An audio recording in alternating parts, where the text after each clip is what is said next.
Sarap lang. Tanaw ko. So guys, sa skate nila kami. Yesterday, meanwhile. Nasa Tansa kami guys, going to somewhere down the road. But before that, magkape muna kami dito sa Big Bro Coffee dito sa may Tansa. Andiyan na sa loob si Mr. S. Nag-order kami guys ng iced coffee, Spanish latte. Ayan yung nila. May pa-siomay at siopaw din sila.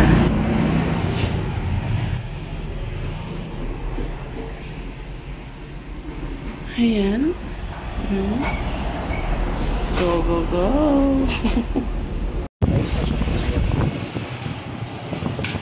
Ayan na, 39 pesos. Plus 5. May add-on 5 kasi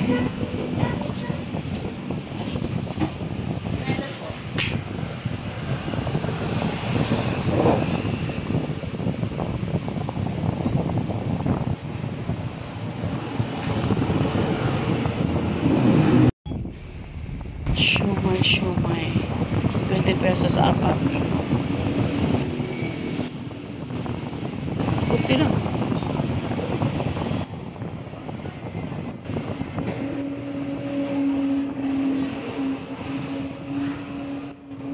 Huwag mong lagyan sa akin. Wala?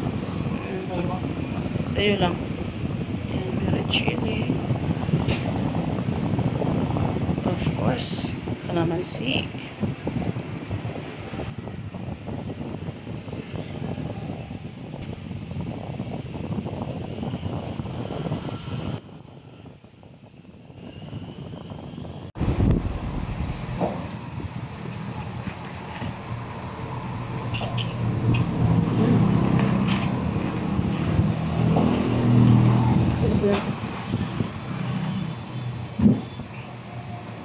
Extra 5 pesos na yung tapos kape dahil palamaan. Oo. Pili mo ang kuwan. Ang gatas. Pero mo kasi na. Ang dala ko lang ang amin. Magkaroon mga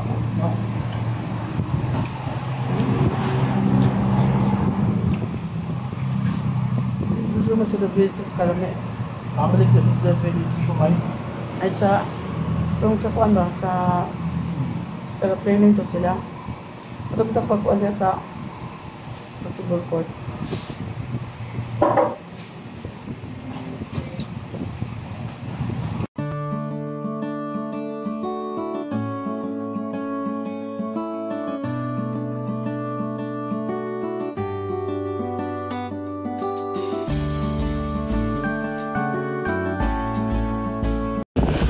Uhaw ka ba dong? Nauhaw ka dong?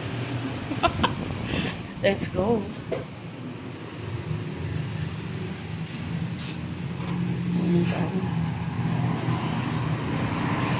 Dala na lang sa ilabas sa basurahan. There, the basura. Before leave, put the basura there. Let's go.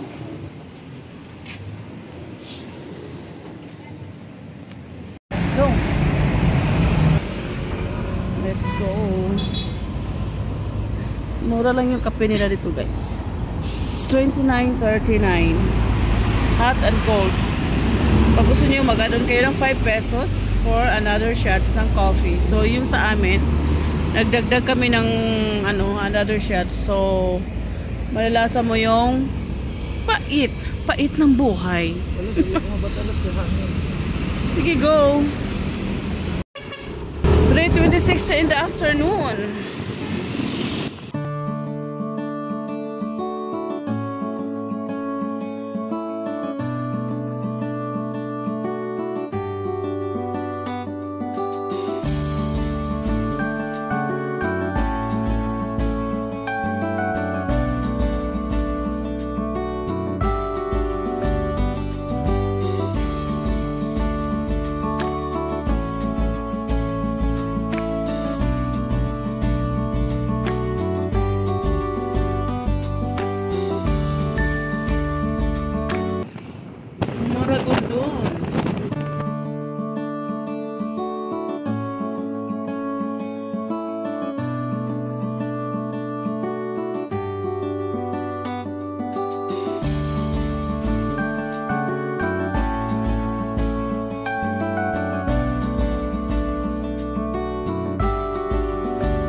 Ay, mga ngungoy.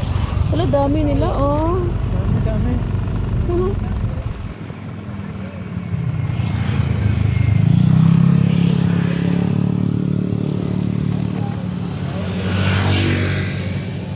Bakit dyan sila? Hello!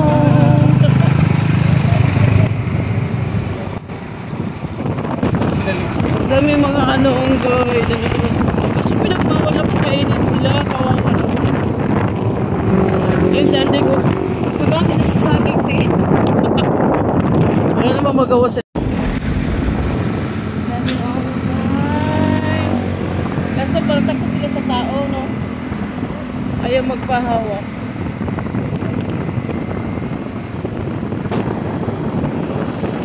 Here it's the Sopot, okay? Pagbasa to. Right plane. Scapian channel na Sopot. Ito guys, yung gana yan. Oh, diretso yan sa may mga marines na yung, ano ba yan? Yung natin beach, ano ba yun? Parang Little Boracay.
So, dito na tayo sa dulo. Is, nasugbo na dyan, guys. Pag ano, lampas nyo dyan. Scabiang Tunnel.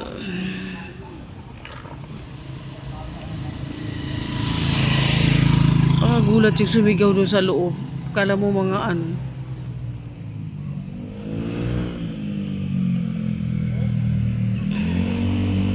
Kain muna tayo ng quick. So guys, sa Scabiang Tunnel lang kami at tapos na kami kumain ng quick. 20 pesos. So naka-apat kami.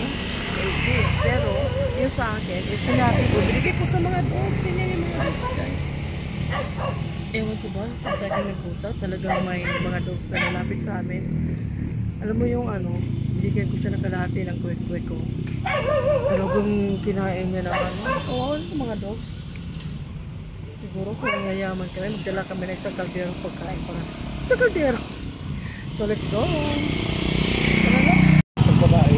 Sabi riders. So papasok sila sa Scabiang. Okay, ako na, mausap ba po yung pagkabutanga, oy? Ito, ang sarap lang. Tanaw ko.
Alam niyo guys, kanina, kasi nung pauwi na kami pa Cavite. So, lampas, doon na kami sa kabilang tunnel, sa Cavyang. I-on ko yung camera kasi nga, mag-video ako sa loob ng tunnel. Yung ano ba, diretso? Pauwi na. Pauwi na. Yung kung ano, basta kahit madilim, nag-video ako. So, naka-open yung cam, nakaganyan ako. Tapos sabi ni Mr. pagdating ko sa bahay, hindi ko daw wala daw video. Putol daw. Paano maging putol? Dire-diretso yun. Pagdating sa dulo, pinatay ko. Pero nung chinecheck naman yung phone, may ano naman siya, may capture dun sa dulo na yung kunting ano lang na ginaganon ko na yung, kasi nga papatayin ko na yung cellphone. Paano? Hindi ko naman pinatay dun sa pagpas o dun sa loob. Pinatay ko dun sa nasa dulo. Bakit mga 6 seconds ata? Yun lang capture dun sa dulo. Paano nangyari yun? Hindi ko naman ginalaw yung cellphone. Halloween! Hindi, totoo guys, totoo nga. Nagtaka nga ako, inisip ko, ano pa kami ni Mister, na ano ba, bakit ganito, ganyan. Sabi ko, ha? Binibidyo ko naman. Tapos pagdating, hindi ko naman ginano kasi nga hawak-hawak ko yung cellphone, baka mahulog ko dun sa loob ng tunnel, di ba? Tapos yun lang, nakuha. Dulo to dulo lang yung nakuha, yung sa loob ng tunnel. Walang kuha. Paano nangyari yun? Hindi ko naman pinindot yung cellphone. Ano kaya nangyari doon?